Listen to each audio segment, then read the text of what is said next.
Él no es polémico, solo es una persona brillante. Y eso a la gente le aterroriza.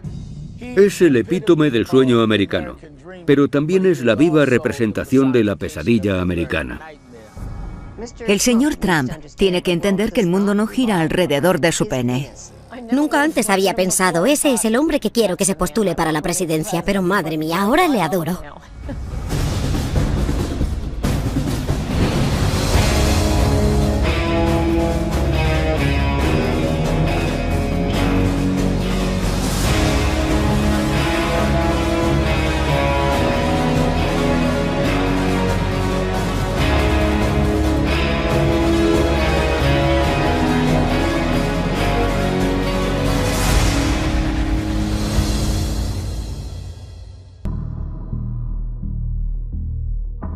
Cuando conocí a Donald Trump, estábamos en sus oficinas en el edificio Trump Tower, y lo primero que hizo fue enseñarme su despacho y me mostró todas las portadas de revistas de él mismo que tenía enmarcadas y colgadas en la pared. Debemos comprender que Donald Trump tiene una imagen muy cinemática de sí mismo. Lo que más le gusta hacer es sentarse en el sofá de su casa a ver películas y comer hamburguesas. Antes de meterse en el mercado inmobiliario, se planteó invertir en la industria cinematográfica. Me dijo que había pensado en mudarse a Hollywood para convertirse en productor de cine. Durante el tiempo que estuve con él no dejaba de hablar sobre películas o actores que le fascinaban. Un día me dijo que Clint Eastwood era la mayor estrella de cine de todos los tiempos. Y entonces me vino la imagen de Clint Eastwood apartándose el poncho por encima del hombro interpretando a El hombre sin nombre, paseando los dedos por encima de su revólver.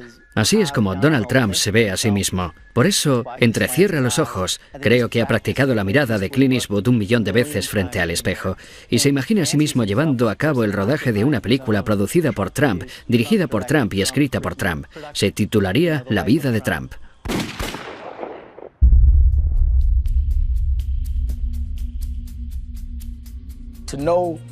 Los que conocen a Trump y están con él se convierten en espectadores de su autoindulgencia. Una vez viajé en helicóptero con Don King y Donald Trump, y fue algo surrealista,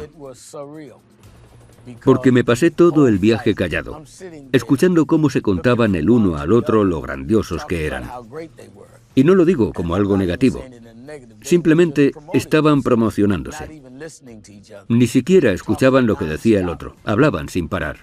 Cuando llegamos a Atlantic City, dijo, sobrevolad el paseo marítimo, quiero que el reverendo Al vea mi imperio. Y entonces me dijo, soy el dueño de ese hotel y de ese otro. Y me enseñó una zona donde pensaba construir el Trump Taj Mahal. Junto al paseo había una zona subdesarrollada, mayoritariamente ocupada por afroamericanos, y le pregunté, ¿y qué impacto tendrá eso en sus vidas? No respondió a la pregunta, lo único que hacía era fanfarronear y hablar. Recuerdo cuando empezó a ser muy conocido dentro del movimiento Birther. Él insistía en que Barack Obama había nacido en Kenia, con lo cual no estaba cualificado para ser presidente, porque según la Constitución, para serlo debe ser ciudadano estadounidense y haber nacido en el país. Donald Trump decía, no solo es extranjero, sino que es africano, no tiene derecho. Al final tuvimos una reunión con él en su despacho. Me dijo, no soy racista, simplemente tengo dudas sobre el presidente.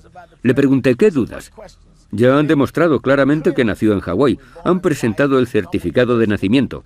No me lo creo, no podemos comprobar su autenticidad. ¿Comprobar su autenticidad? Le dije, señor Trump, usted está jugando con esta idea de que es diferente a nosotros y de que es africano. No ha hecho otra cosa más que divulgar acusaciones infundadas y gratuitas contra el presidente. Pero al final te das cuenta, así es Trump. Y siempre que te encuentres con él vas a recibir el mismo mensaje contradictorio. Por un lado, para algunos de sus simpatizantes, es el epítome del sueño americano. Pero también es la personificación de la pesadilla americana, porque es un tío que tiene todo el dinero del mundo, que puede hacer todo lo que quiera, pero no deja de atacar a los demás y es un resentido. Es como Archie Bunker de la serie All in the Family, pero con miles de millones de dólares. 1, 2, 3.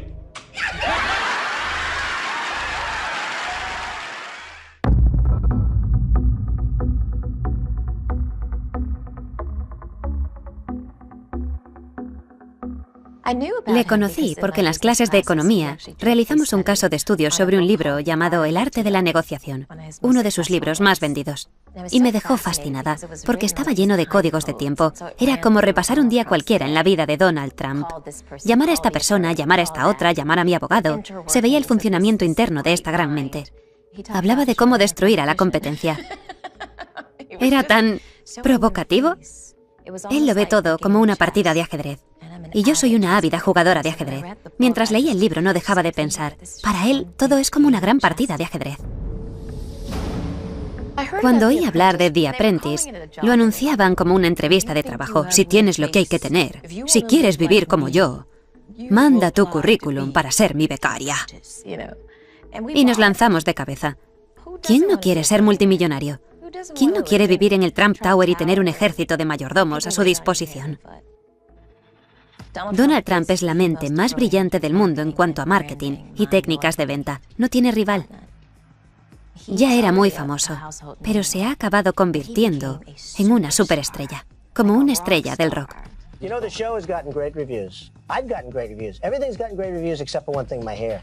Todo el mundo decía, estás despedido, como en el programa, todos querían estar cerca de él. He visto a gente enamorarse de él nada más conocerle, gente que le apoya en todo lo que dice, que compra todo lo que vende, que hace cola por él, que le aclama.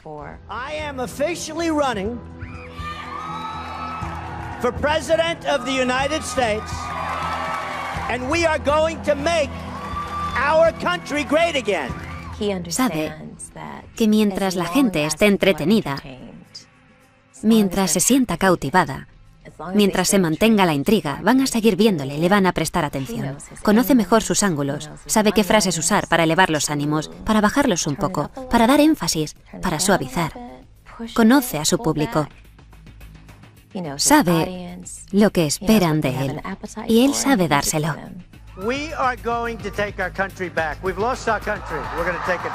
Se ha convertido en un icono cultural. Creo que se ha vuelto adicto. Cada vez quiere ser más famoso, porque nunca es suficiente. Wow. Get those teleprompters out of here. We're going to have some fun, right?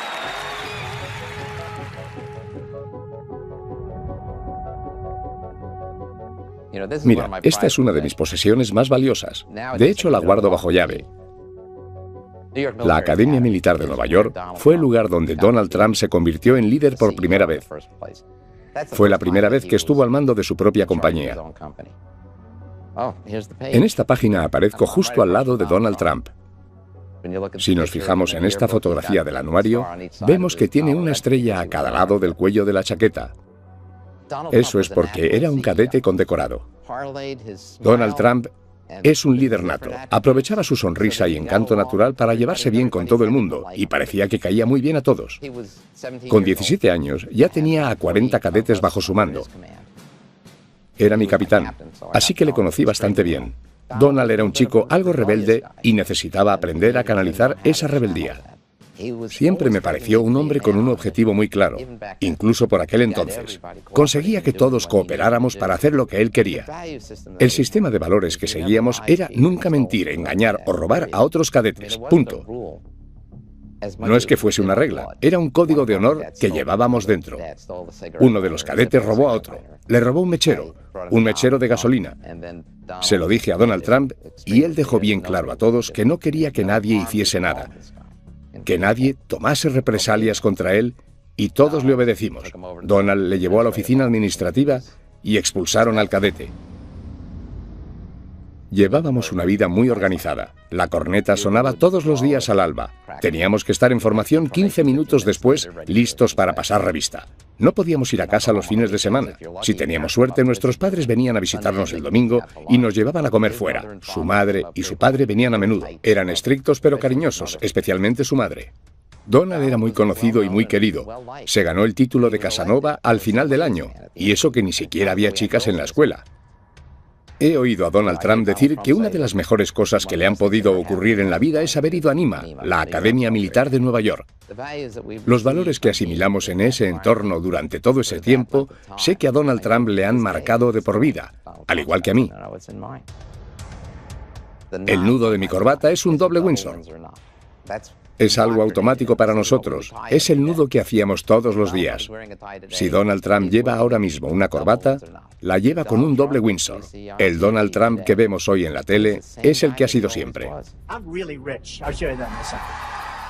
No nos confundamos. Donald Trump proviene de una familia muy rica. No penséis en una familia rica cualquiera. Fred Trump amasó una fortuna de al menos 500 millones de dólares. La riqueza y las conexiones políticas de su padre fueron determinantes en el ascenso y éxito empresarial de Donald.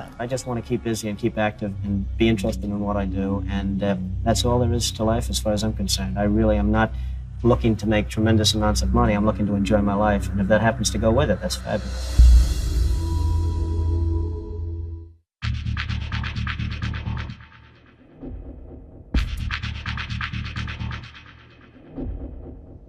A lo largo de los años he tenido muchas reuniones con Donald Trump y durante esas conversaciones tenía la impresión de que él se veía a sí mismo como un forastero. Al principio creía que lo hacía para caerme en gracia, pero la verdad es que lo creía. Sentía que no formaba parte de lo que podíamos llamar la casta de sangre azul que dirigía Nueva York, que se había colado en ese entorno. Y su dinero, su glamour y la fama de su nombre nunca le hizo sentir que formaba parte del gremio del mercado inmobiliario. Él se sentía como un tío Queens. Y no solo parecía querer colarse en ese mundo, sino también ridiculizarlo. Quería rebautizar todos los edificios con el nombre de Trump.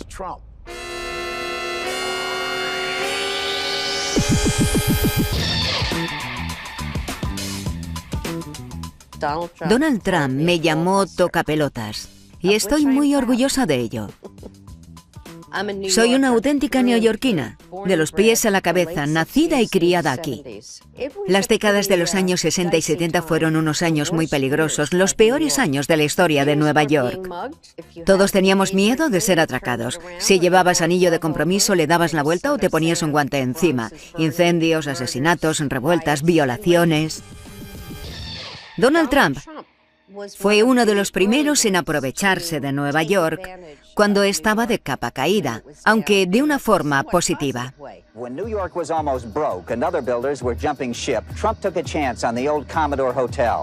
Él entendió que Nueva York tenía problemas o que la cosa estaba a punto de cambiar y se lanzó de cabeza para aprovechar la oportunidad y hacer negocios. Entonces vino al West Side y se encontró con su propio Waterloo. Trump's flashiest project is still on the drawing board. He and architect Helmut Jahn want to build a giant complex of offices, apartments, and shops on a 13-block site along the Hudson River. Quería construir un muro de 20 metros a lo largo de West Side, en el cual debajo habría un aparcamiento de 9.000 plazas, un centro comercial de 185.000 metros cuadrados, sobre el cual se erigía un edificio de 150 pisos, el edificio más alto del mundo, flanqueado por otros 6 edificios que también estarían entre los más altos del mundo. Habría diezmado por completo toda la economía en varios kilómetros a la redonda, no solo en el West Side.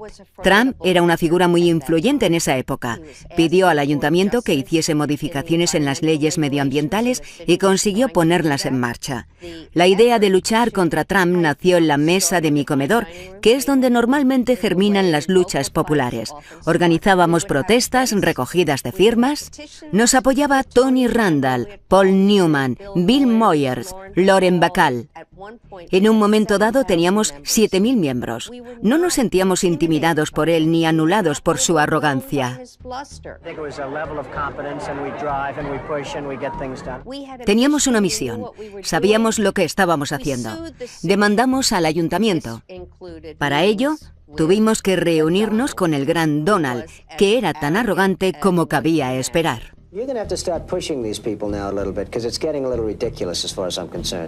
Trump aceptó nuestro diseño alternativo, que es lo que finalmente se construyó. Comprendió que lo que queríamos llevar a cabo era un proyecto mucho más razonable y factible. Me encanta recordar ese momento. En un momento dado, reculó y dijo: «Creo que habéis mejorado este proyecto». Le miré y le dije: «Donald, quiero que algún día lo reconozcas públicamente».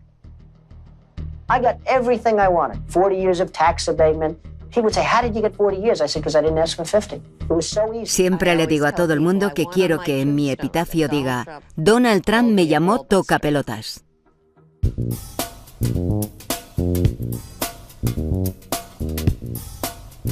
A los 21 me aceptaron en la Facultad de Medicina Cornell. Así que me asenté en Nueva York, en Manhattan, en 1967, en el llamado East Village. Sentía que el East Village era perfecto para un rebelde como yo, porque era una zona donde vivían muchos rebeldes, mucha gente que luchaba contra el Estado y la clase dirigente. Donald Trump quería construir en la zona de casas bajas del Soho una torre de apartamentos disfrazada de hotel para evitar las leyes urbanísticas, cuando en realidad iba a ser un edificio residencial, lo cual está prohibido. Creía que la gente del Soho éramos paletos y que podía aprovecharse de nosotros. Lo siento, Donald, si hay algún paleto aquí eres tú, porque no tenías ni idea de dónde te estabas metiendo.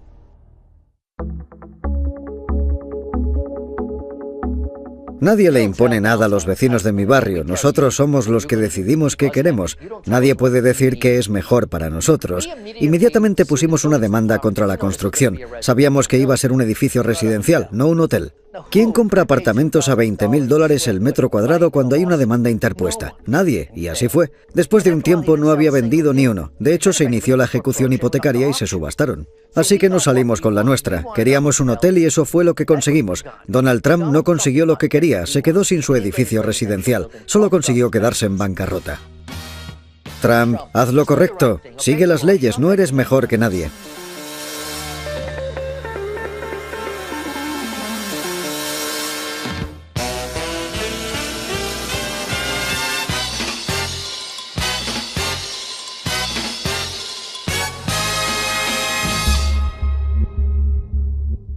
Siempre he sido abogada de derechos civiles, defensora de los derechos de las mujeres, abogada de las minorías que se han visto despojadas y privadas de sus derechos y que no han disfrutado de la igualdad de oportunidades en este país. Hemos defendido los derechos de las mujeres y de las minorías cuando hacerlo era algo muy impopular y controvertido, y sigue siéndolo en muchos aspectos.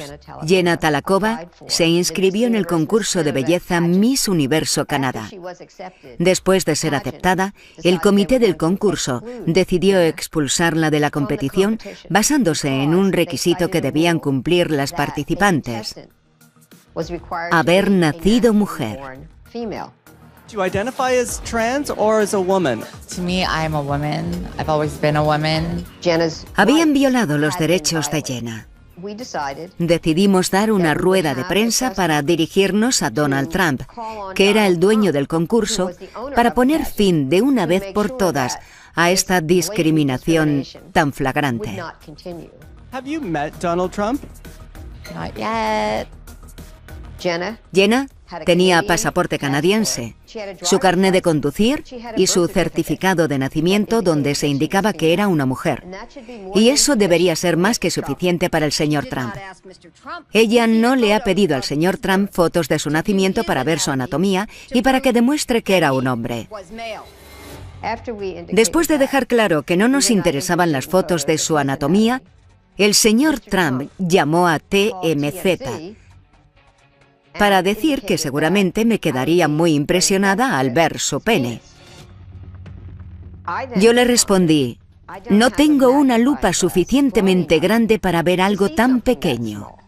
El señor Trump tiene que comprender que el mundo no gira alrededor de su pene ni del de nadie. Si alguna vez el mundo ha sido así, ya no lo es.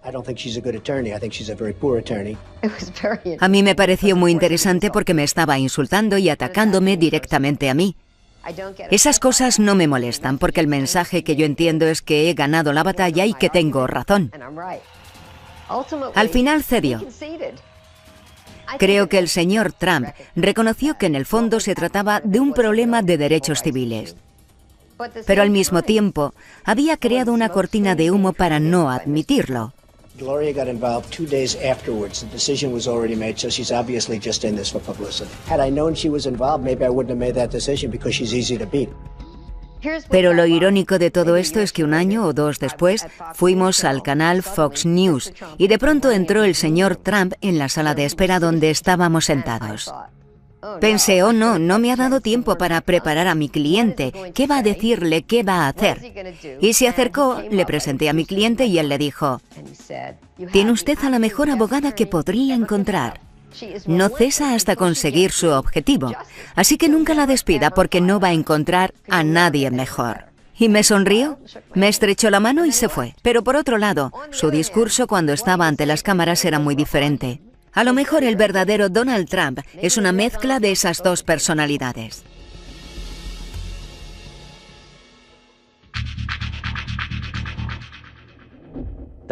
Donald Trump quería formar parte de la NFL y aprovechar un terreno muy bien cotizado que poseía en Manhattan. Donald pensó, a la NFL le vendría bien tener otro equipo en Nueva York, especialmente si jugase en Manhattan. La NFL no invitaba a Donald a entrar. La dirección de la NFL resistía sus esfuerzos de entrar en ese exclusivo club. En 1983 estaba a punto de inaugurarse una nueva liga de fútbol americano, la United States Football League. Donald tenía un juguete nuevo, un equipo de fútbol americano profesional. We now have strong ownership. The NFL, when it was most successful, had 6 teams. At its zenith, at its highest point, they had 6 teams. That's the number of teams that we should have. No hacía falta rebuscar mucho para darse cuenta de que tenía otros intereses, sus propios intereses. El objetivo de la USFL era jugar la liga durante la primavera, cuando era la única liga en funcionamiento, cuando no se juegan otros partidos de fútbol americano. Él irrumpió en la escena diciendo, si Dios quisiese que el fútbol se jugase en primavera, no habríamos inventado el béisbol. My attitude has always been the spring was a wasteland, and I came into this league on the basis and predicated on the fact that I thought the league would move to the fall, and they have. En los 80 solo había 3 cadenas y las 3 estaban ligadas a la NFL. La USFL había decidido trasladarse al otoño. Ninguna de las cadenas quería trabajar con ella. Los estadios no estaban disponibles, ya no les quedaba dinero. Según se calculó, habían perdido unos $200 millones. Trump metió a la USFL en una demanda contra la NFL por haber violado los tratados antimonopolio. Based on what everybody tells me, based on common sense of the law, there is virtually no chance that we can lose this lawsuit.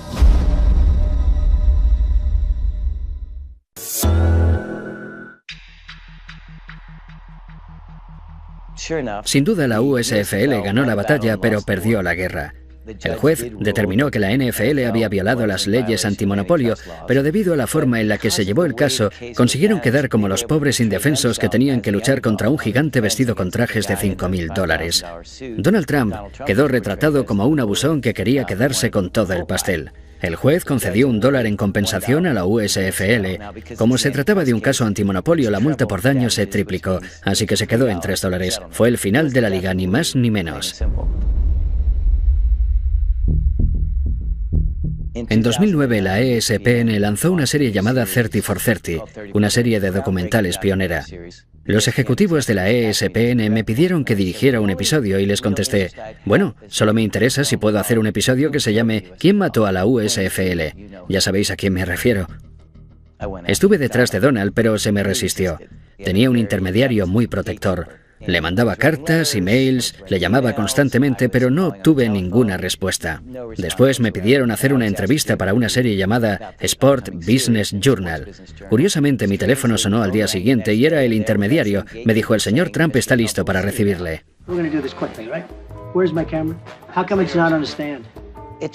Parecía que no quería estar ahí. Todo le molestaba. Quería pasar a la siguiente pregunta y se notaba que estaba inquieto. Era como un niño pequeño cumpliendo un castigo. Conseguimos justo lo que queríamos y él se esforzó por defenderse como pudo, pero entonces le di el golpe de gracia. Le enseñé el cheque que el juez le había concedido a la USFL. Quiero que veas esto. Eso le sacaría una sonrisa, ¿no? Pues no. Se acabó. Esa fue la gota que colmó el vaso. Se fue dándome unos golpecitos en el hombro con condescendencia y se marchó de la habitación. Me dijo, espero que entiendas que lo he hecho lo mejor que he podido. Le contesté, bueno, Donald, yo no soy un director de cine y voy a intentar ser todo lo objetivo y justo que me sea posible. Vamos a hacer un estreno por todo lo alto. La ESPN te va a invitar, te mandará una limusina. Espero que puedas venir. Y me dijo, bueno, eso dependerá de ti, ¿no crees?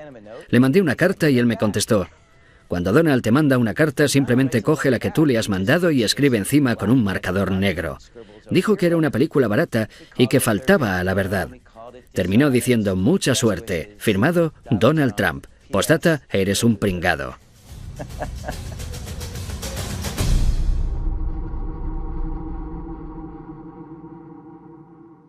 No iba a vivir en una vivienda de protección toda mi vida, y lo sabía porque mi madre nos permitía soñar, explorar y usar nuestra imaginación. A pesar de toda mi educación, la primera escuela en la que me gradué fue en la de la vida. Aprendí muy pronto que el mundo era duro y que tenía que ser más dura para sobrevivir. Fui a la Casa Blanca nada más terminar el máster y se me presentó la oportunidad de colaborar como voluntaria en la Convención Nacional del Partido Demócrata y de trabajar con una abogada de derechos civiles que se convirtió en mi mentora. Ella me ayudó a entrar en la Casa Blanca y a trabajar para el vicepresidente Al Gore. Después dejé la oficina de Al Gore y empecé a trabajar para Bill Clinton. Esa fue la época más convulsa de la Casa Blanca de los últimos tiempos. Hasta tuvimos una audiencia para la destitución del presidente. Por el amor de Dios, por decirlo de forma suave, acabé harta de la política. Mis compañeros de la Convención Nacional del Partido Demócrata me hablaron de The Apprentice. Ellos también eran muy ambiciosos y me comentaron que había un nuevo programa que Donald Trump iba a hacer con Mark Burney. No se lo dije a nadie, pero pensé, voy a presentarme al concurso. Donald Trump buscaba a alguien que luchase para convertirse en director ejecutivo de su compañía. Quería personas como él. Honestas, provocativas, agresivas. Sabía que mi presentación marcaría el tono de mi relación con Donald Trump y tenía que diferenciarme de los demás. Donald Trump no me intimidaba, pero el proceso sí. No había reglas claras. Se hacía lo que Donald Trump decía. Lo que a él le apeteciese en el momento. Era el que decidía quién se iba a casa, fuese justo o no. Era el programa de Donald Trump, y eso sí me intimidaba. Siempre que entraba en el despacho, sabía que me la estaba jugando. Porque cuanto más forzase la situación, más famosa me hacía. Cuanto más agresiva fuese, cuanto más discutiese, cuanto más pelease, cuanto más insultante fuese, más fama adquiría mi marca, más crecía mi nombre, más gente quería verme en la tele. Finalmente me dijo esa terrible frase: «Estás despedida», con la mano así. Mi ambición iba más allá del concurso. Yo estaba jugando a un juego dentro del juego. No solo quería que los espectadores de The Apprentice supiesen mi nombre, quería que el mundo entero me conociese. La gente suele preguntarme por Donald, sobre si es tal y como parece, cuando en realidad Donald está jugando a un juego dentro del juego. Y está ganando. Y cuando no gana, cambia de juego y la gente no sabe seguirle el ritmo. Él no es polémico, solo es una persona brillante. Y eso aterroriza a la gente. Donald J. Trump is calling for a total and complete shutdown of Muslims entering the United States until our country's representatives can figure out what the hell is going on. La gente está cansada. Está cansada de que los políticos les digan una cosa y luego hagan lo contrario. Pero confían en lo que él dice. La gente que apoya a Donald sabe que lo que dice es lo que va a hacer. Porque todo lo que ha dicho en el pasado lo ha hecho.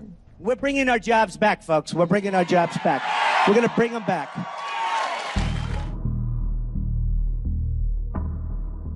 Trump es la estrella de carne y hueso que estábamos esperando. Cuando veo a Donald Trump, veo muchas más cosas y a mucha gente le pasa lo mismo. Pero desde que empezó a postularse para la presidencia, le he visto desde un prisma completamente nuevo. No imaginaba que pudiese convertirse en un candidato serio hasta que dio el discurso de los violadores mexicanos. When Mexico sends its people, they're not sending their best. They're not sending you. They're not sending you. They're sending people that have lots of problems. And they're bringing those problems with us. They're bringing drugs, they're bringing crime, they're rapists, and some, I assume, are good people. Eso no formaba parte del discurso que llevaba preparado, eso le salió del corazón. Yo sabía que en cuanto un candidato empezase a anteponer los intereses de Estados Unidos a los de los extranjeros y a los de algunos plutócratas, ascendería meteóricamente en los sondeos. Llevo mucho tiempo rogándoles a los candidatos presidenciales republicanos, literalmente rogándoles, que incluyan el problema de la inmigración, y nunca me han hecho caso. De repente Trump vio una entrevista que me hizo Jorge Ramos e inmediatamente pidió que le llevasen una copia de mi libro Adiós América. El principal tema que trato son las violaciones por parte de mexicanos. 2 semanas más tarde, cuando estaba dando el discurso presentando su candidatura, se salió del guión y empezó a hablar de los delincuentes, traficantes de drogas y violadores que México nos envía. This is hate language. This will incite violence not only against Mexican Americans, Mexicans, but also against migrants. Y cuando una semana más tarde vi que no se había retractado después de todo el escándalo, pensé, aquí está, es el candidato que estaba esperando. It's not about me, it's about you, believe me. This is a movement.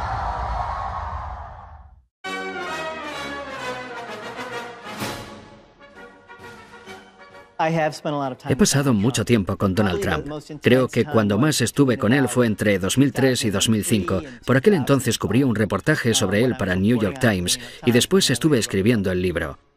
Trump Nation habla de cómo el autobombo le da ventaja, a menudo a costa de mentir sobre sus logros reales, y de cómo estampar su nombre sobre todo tipo de objetos, desde vodka hasta colchones, pasando por ropa interior y rascacielos, es una señal de éxito. Este fue un momento muy interesante para mí. Tenía la oportunidad de escribir sobre una persona cuyo entramado empresarial era un auténtico desastre, pero que al mismo tiempo tenía una imagen pública gracias al programa The Apprentice, donde se mostraba como el dios del mundo empresarial. Hicimos muchos viajes cruzando el país a bordo de sus jets privados. Le encantan las patatas fritas, siempre tenía una gran bolsa cerca. Me llevó en su Ferrari rojo por Palm Beach y me pareció que no sabía conducirlo muy bien. Las marchas hacían mucho ruido cada vez que se paraba en un stop o que arrancaba. Le costaba mucho meter las marchas. Le encantaba que estuviese escribiendo un libro sobre él y creo que pensaba que lo íbamos a escribir juntos. Me sorprendió que estuviese dispuesto a cooperar, pero después me dijo que si le criticaba en el libro, iría por mí personalmente y diría que soy un pirado y que soy escoria y toda esa letanía de insultos tan trillados que le gusta usar. Dan Rather's a loser. Rosie's basically a loser. He's obviously in love with Adolf Hitler in some form. Justo antes de publicar el libro, me pidió que le enviase la portada. Poco después de recibirla, me llamó y me dijo, me encanta, parezco Superman. Me encanta. Pero igualmente me demandó. Me demandó. Me puso una demanda por $5.000 millones que creo que es la mayor demanda interpuesta por difamación en la historia de Estados Unidos. Decía que le había hecho un daño irreparable a su reputación y a su solvencia para hacer negocios. Todo se basaba en 3 páginas del libro que se centraban en el valor de su red empresarial, y en ellas hablaba de que él contaba una historia totalmente descabellada y exagerada cuando decía cuánto dinero tenía. Es falso, nunca ha sido el mayor constructor de Nueva York desde ningún punto de vista, ni teniendo en cuenta el valor de sus propiedades ni la cantidad de metros cuadrados que posee. Yo estaba dispuesto a llevar a juicio la veracidad de los hechos de mi libro. Creo que él pensaba que mi editorial se iba a echar atrás. Cuando superó el shock inicial de saber que íbamos a litigar con todas nuestras armas contra él, se dio cuenta de que, como me estaba demandando por supuestamente mentir sobre su riqueza, tendría que enseñarnos todos los recibos de sus impuestos y sus libros de cuentas, y evidentemente nunca los había hecho públicos. Durante el juicio presentamos un recuento del valor de su red empresarial elaborado por uno de sus bancos. Deutsche Bank había valorado su entramado empresarial en 2005 en unos $788 millones, y por aquel entonces se le iba diciendo que tenía una fortuna de entre $5.000 y $6.000 millones. Al final contratamos a uno de los mejores abogados de Estados Unidos. Este le preguntó a Donald cómo había estimado el valor de su red empresarial. Y la respuesta de Donald fue básicamente, bueno, depende de cómo me sienta. Depende de cómo me sienta cada día y sobre todo depende de cómo me vea a mí mismo. Le plantamos cara a Donald, le quitamos la máscara para mostrar cómo era en realidad y perdió. Creo que su autoestima y su identidad están demasiado envueltas en esta fantasía de ser un megamillonario.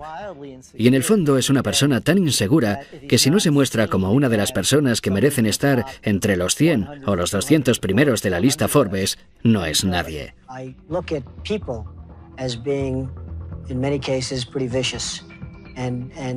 Unless you're going to have a certain way, you're going to be eaten alive.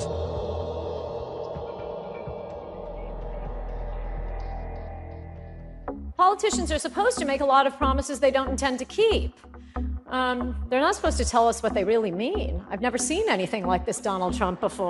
Nadie, salvo un multimillonario excéntrico que ama a Estados Unidos, podría hacer lo que él está haciendo, porque sus contribuyentes le dirían, no, ese no es nuestro mensaje. Demuestra tener mucho carácter, porque está dispuesto a perder dinero, a perder amigos en su mismo vecindario. No está tomando una decisión muy popular.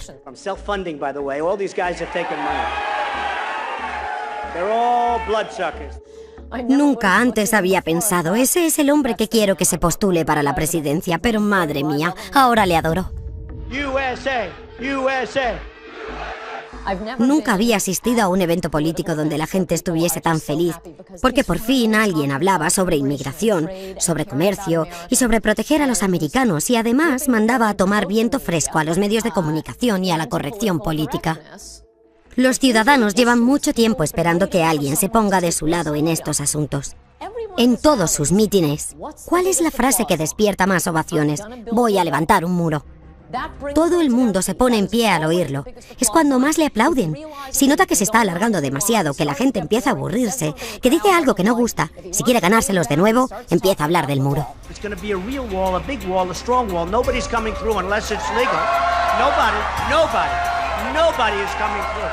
Y los medios de comunicación no quieren hablar de estos temas, simplemente dicen, ¿por qué gusta tanto? No lo entendemos.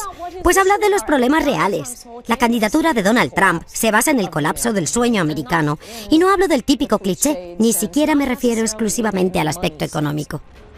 Tener un trabajo es importante, el respeto por uno mismo es importante. Preocuparnos por nuestra familia, por nuestra ciudad, por nuestro país, en lugar de preocuparnos por el resto del mundo. Es totalmente imperdonable que ningún partido defienda todo esto. Y Trump ha llegado diciendo, voy a poner a los Estados Unidos en primer lugar. ¿Esa es su idea revolucionaria? ¿Y nadie es capaz de competir contra él?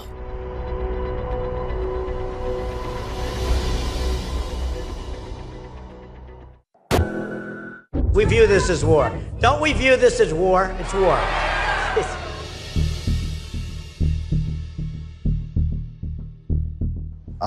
Gran parte del pueblo estadounidense está muy enfadado. No dejan de mandar representantes a Washington para que cambien las cosas, pero nada cambia. Y la cosa va cada vez peor. Y a menos que alguien luche por ellos, nada va a cambiar. Estados Unidos es ahora igual que la Roma antigua. La ciudad se está desmoronando a nuestro alrededor y el pueblo solo quiere ir al Coliseo. Estamos en ese punto y Donald Trump resulta que lo ha comprendido. Muchos dicen que tiene que cambiar esa actitud y tiene que empezar a comportarse como un presidente. Pero lo cierto es que estamos siendo testigos de un combate de lucha libre y si no sabes comunicarte con el público de la lucha libre, no vas a llegar a ninguna parte. Da igual lo lógicos que sean tus argumentos. The world laughs at us. They won't be laughing if I'm president. Creo que el objetivo final de Donald Trump, cuando empezó a postularse para presidente, era desarrollar y afianzar influencias políticas y ganar más poder. Y creo que en algún momento, al ver todas esas masas y toda esa gente apoyándole, empezó a pensar, puedo ganar estas elecciones. Pero en el fondo no estoy convencido de que quiera ser presidente. Creo que si un día se despertase y tuviese que dirigir el país, para él sería una auténtica pesadilla, porque ni siquiera sabe dirigir su negocio correctamente. No es un buen director, pero es un promotor excepcional, y no tiene que dirigir nada mientras que sea capaz de seguir jugando con humo y espejos. Y él sabe jugar con ellos mejor que nadie que yo conozca. We have huge deficits, we have huge unemployment, we have huge problem, and we're not respected. Estoy segura de que me pasaré los próximos 8 años criticándole por haber hecho esto o lo otro, pero creo que va a construir el muro. Creo que va a limitar y a prohibir completamente la inmigración de musulmanes, a reducir la inmigración en general y a deportar a los extranjeros ilegales. Si le quitamos los grilletes a las fuerzas del orden, vamos a librarnos de muchos inmigrantes ilegales, y los estadounidenses llevan mucho tiempo pidiendo a los políticos que lo hagan, pero no les hacen caso.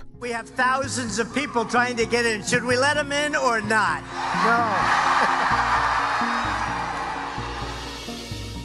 No me importa cuántas propiedades lleven su nombre. Dios le bendiga, que se haga todo lo rico que pueda. Pero las demás personas también tienen sus derechos. Cuando ataca a las minorías o a las mujeres a las que se les ha denegado sus derechos, da a entender muchas cosas sobre sí mismo. Sobre lo que está dispuesto a hacer, cómo está dispuesto a hacerlo y el tipo de persona que él cree que es. Puede que nos parezca divertido, pero debemos recordar que quien se siente en la Casa Blanca va a tomar decisiones cruciales para todos, y eso ya no es cosa de risa. Irónicamente, lo que me asusta de Donald Trump es lo mismo que le asusta al Partido Republicano. ¿Cómo volveremos a controlar todo esto? ¿Hasta cuándo va a durar? ¿Y hacia dónde nos lleva? Me recuerda a cuando de niño me llevaban a la montaña rusa de Coney Island porque no sabía dónde iba a terminar el viaje. Solamente rezaba para que terminase y que el vagón no se saliese de los raíles.